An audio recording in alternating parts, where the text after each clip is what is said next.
प्यारे दर्शकों नमस्कार। तारीख है आज 15 सितंबर 2025, दिन सोमवार, हिंदी तिथि आश्विन माह कृष्ण पक्ष नवमी। आइए नजर डालते हैं हमारे प्यारे राज्य हिमाचल प्रदेश की तमाम बड़ी खबरों पर। वीडियो शुरू करने से पहले कमेंट बॉक्स में जय हिंद लिखकर हमें सपोर्ट करें। तो चलिए शुरू करते हैं।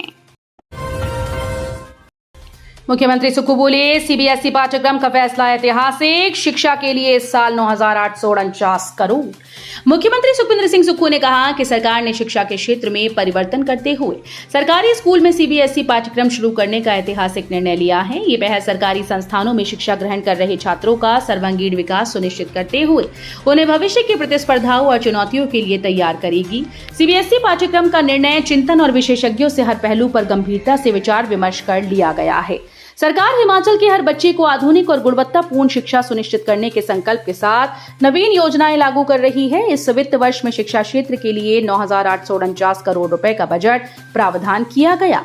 चुनावी गारंटी के अनुरूप सरकारी स्कूल में पहली कक्षा से अंग्रेजी माध्यम की शुरुआत की है। निर्णयों का नतीजा है कि हिमाचल विद्यार्थी अध्यापक अनुपात में देश भर में अग्रणी बनकर उभरा है। नवंबर से हिमाचल में दौड़ेंगी नई इलेक्ट्रिक बसेस, जानिए एक बस की कीमत। हिमाचल प्रदेश को नवंबर में एक नई इलेक्ट्रिक बसेस मिलनी शुरू हो जाएंगी। एचआरटीसी ने नई इलेक्ट्रिक बसेस के स्ट्रक्चर को फाइनल कर दिया है। अगले महीने फाइनल इंस्पेक्शन के बाद इन बसेस को हरी झंडी दिखा दी जाएगी। जिस कंपनी को एचआरटीसी ने ये काम सौंपा उसने तेजी से काम चलाया हुआ है। शुरुआत में इन बसेस का ढांचा किस तरह का होगा, इसे अप्रूव करवाने के लिए कंपनी ने एचआरटीसी के अफसरों को बुलाया था। एचआरटीसी के अधिकारी हैदराबाद गए थे, जहां पर उन्होंने बसेस के ढांचे को पूरी तरह से परखने के बाद फाइनल कर दिया। अब इन पर आगे काम शुरू हो चुका है। हिमाचल प्रदेश 297 इलेक्ट्रिक बसेस की खरीद करने जा रहा है, जिसके लिए 2 महीने पहले उसने वर्क ऑर्डर दिया था। किरतपुर से नागचला के बीच 4 लेन पर बनकर तैयार हुई सबसे लंबी सुरंग, 2 साल में 280 करोड़ से हुआ निर्माण। किरतपुर मनाली 4 लेन पर बिलासपुर जिले के कैंची मोड़ में दूसरी सुरंग बनकर तैयार हो गई। सुरंग 15 दिनों के अंदर वाहनों की आवाजाही के लिए खोल दी जाएगी। सुरंग के लिए अप्रोच मार्ग बनाने का कार्य अंतिम चरण में चल रहा है। रविवार को सड़क परिवहन और राजमार्ग राज्य मंत्री अजय टम्टा ने सुरंग का निरीक्षण किया। करीब 1800 मीटर लंबी सुरंग के निर्माण पर 280 करोड़ रुपए व्यय हुए। सुरंग 2 वर्ष के अंदर बनकर तैयार हुई। वहां अभी 2 लेन वाली एक ही सुरंग से वाहनों की आवाजाही हो रही थी। राशन डिपो में 100 रुपए प्रति किलो मिलेगा हिमचक्की आटा, दलिया की खेप भी भेजी गई। प्राकृतिक खेती से उगाई गेहूं का हिमचक्की आटा व दलिया राशन डिपो में भेजा गया। 100 रुपए प्रति किलोग्राम ये आटा मिल रहा है। बाजार में आया इसके स्टॉक का 15% बिक भी गया। इसकी खेप विभिन्न जिलों को भेज दी गई। हिमचक्की आटे के 1702 5 किलो की पैकिंग और दलिया की आधा किलो की 25,531 पैकेट खाद्य आपूर्ति निगम की ओर से डिपो में भेजी हैं। मंडी पहुंचे 600 आटा और दलिया के 10,200 पैकेट में से 1983 पैकेट बिक गए। आमरण अनशन पर बैठे विधायक चंद्रशेखर की तबीयत बिगड़ी, 2 और एमएलए आए समर्थन में, 4 शर्तों पर होगा समझौता। हिमाचल प्रदेश के जिला मंडी में एनएच निर्माण में कमी को लेकर आमरण अनशन पर बैठे कांग्रेस विधायक की तबीयत बिगड़ गई।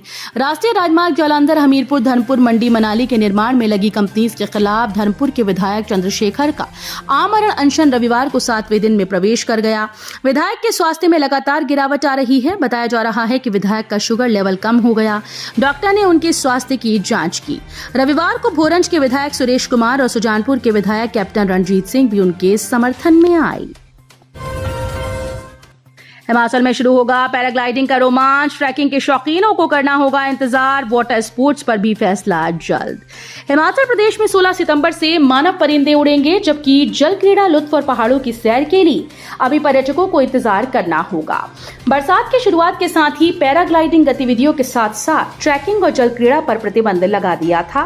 अब 16 सितंबर से पैराग्लाइडिंग गतिविधियां शुरू हो जाएंगी। वहीं अटल बिहारी वाजपेयी जल क्रीड़ा केंद्र पौंग बांध में 1 सप्ताह के बाद पर्यटन विभाग की टीम निरीक्षण करेगी और उसके तुरंत बाद पंजीकरण के साथ जल क्रीड़ा गतिविधियां भी शुरू कर दी जाएंगी।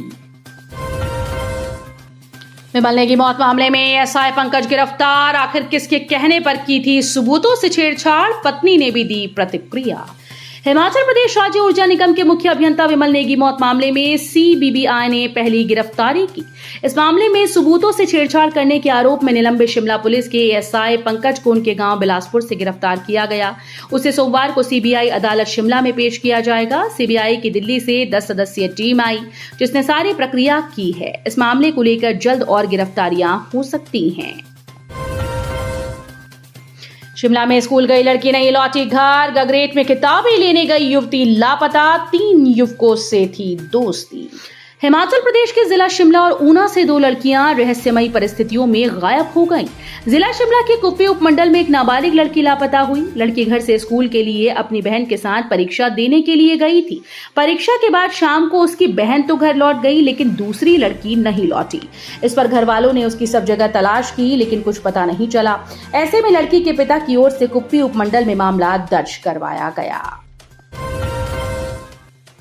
लगातार हो रही भारी बारिश से जनजीवन अस्त व्यस्त। जानिए अगले कुछ दिनों का मौसम। राज्य में अब मानसून थोड़ा राहत देगा, यानी मौसम धीमा रहेगा क्योंकि सोमवार से लेकर 20 सितंबर तक किसी प्रकार का कोई अलर्ट जारी नहीं किया गया। अपितु कहीं कहीं हल्की फुल्की वर्षा हो सकती है। राज्य में जारी किए गए येलो अलर्ट के बीच में जहां रविवार को कुछ स्थानों में वर्षा हुई, वहीं रात्रि को कई जगहों पर मूसलाधार बारिश हुई। जबकि पालमपुर में 126 मिलीमीटर, मंडी जिले के मुरारी देवी क्षेत्र में 79 मिलीमीटर और सुंदरनगर व जोगिंद्रनगर में 70 मिलीमीटर वर्षा दर्ज की गई। हिमाचल प्रदेश विश्वविद्यालय खिलाड़ियों की प्रोत्साहन राशि में 2 से 2.5 गुना तक बढ़ोतरी। हिमाचल प्रदेश विश्वविद्यालय ने खेलों में ऑल इंडिया इंटर यूनिवर्सिटी और नॉर्थ जोन इंटर यूनिवर्सिटी प्रतियोगिताओं में अच्छा प्रदर्शन करने वाले खिलाड़ियों के लिए प्रोत्साहन राशि में औसतन 2 से 2.5 गुना की वृद्धि करने के प्रस्ताव को मंजूरी दी। 11 और 12 सितंबर को विश्वविद्यालय में आयोजित स्पोर्ट्स एंड को करिकुलर एक्टिविटी काउंसिल की कार्यकारिणी की बैठक में इस प्रस्ताव को स्वीकृति दी गई। इस वार्षिक बैठक में शैक्षणिक सत्र 2025-26 में खेलकूद प्रतियोगिताओं और युवा महोत्सव सहित inter university all India inter university तक खिलाड़ियों को पहुंचाने के लिए किए जाने वाले आयोजनों के लिए मांगे 2,58,70,000 रुपए में से मिले 1,33,90,000 के बजट को व्यय करने के प्रस्ताव को भी मंजूरी दी गई। चंबा के बांगी में एटीएम मशीन खराब, लोगों की बड़ी परेशानी, घंटों कतारों में खड़े रहे लोग। जनजातीय उपमंडल पांगी में स्थित बैंक शाखाओं में स्थापित एटीएम मशीन के लगातार खराब होने से उपभोक्ताओं को भारी परेशानियों का सामना करना पड़ा। भारतीय स्टेट बैंक किलाड़ शाखा और राज्य सहकारिता बैंक किलाड़ शाखा की एटीएम मशीन लंबे समय से बंद पड़ी है। भारतीय स्टेट बैंक पांगी की एटीएम बीते वर्ष से बंद है। यहां करीब 7 माह बाद नई मशीन तो स्थापित की गई लेकिन महज 1 दिन बाद ही खराब हो गई। किराए पर दी गई गाड़ी फर्जी तरीके से की अपने नाम, जानिए पूरा मामला। थाना कुमारवी में वाहन से जुड़ा एक बड़ा फर्जीवाड़ा उजागर हुआ। पनौल निवासी नरेंद्र कुमार पुत्र जगतपाल ने शिकायत दर्ज कराई कि उसकी पिकअप गाड़ी को धोखाधड़ी से हड़प लिया गया। शिकायतकर्ता के अनुसार उसने 21 मई 2021 को अपनी पिकअप गाड़ी देवेंद्र कुमार पुत्र सोहन लाल निवासी अमरपुर तहसील कुमारवी जिला बिलासपुर को 20,000 रुपए मासिक किराए पर दी थी। देवेंद्र ने अजीत कुमार के साथ मिलकर फर्जी दस्तावेज और हस्ताक्षर तैयार किए। आरोप है कि दोनों ने गाड़ी को बिना मालिक की अनुमति और बिना कोई भुगतान किए अजीत कुमार पुत्र सोहन सिंह निवासी अमरपुर तहसील घुमारवी जिला बिलासपुर के नाम घुमारवी में पंजीकृत करवा दिया। गश्त कर रही पुलिस को देख भागा पंजाब का युवक, अफीम डोडे के साथ किया गया गिरफ्तार। थाना कोट कहलूर पुलिस ने गश्त के दौरान एक पंजाब के युवक से 158 ग्राम अफीम डोडे बरामद किए। जानकारी के अनुसार थाना कोट कहलूर पुलिस गत दिवस क्षेत्र में गश्त कर रही थी। जब पुलिस मांझारी के पास पहुंची तो सामने से एक युवक पैदल आता दिखाई दिया। पुलिस वाहन को सामने देखकर वो युवक अपनी जेब से कोई संदिग्ध वस्तु सड़क किनारे फेंकी और भागने लगा। पुलिस को शक हुआ। पुलिस ने कुछ दूरी पर उसे काबू किया और फेंकी हुई वस्तु को बरामद किया। जब पुलिस ने संबंधित वस्तु का निरीक्षण किया तो पॉलिथीन के लिफाफे में अफीम डोडा बरामद किया। तो ये थी आज की फटाफट खबरें। हम मिलेंगे अगले बुलेटिन में, तब तक के लिए धन्यवाद। जय हिंद।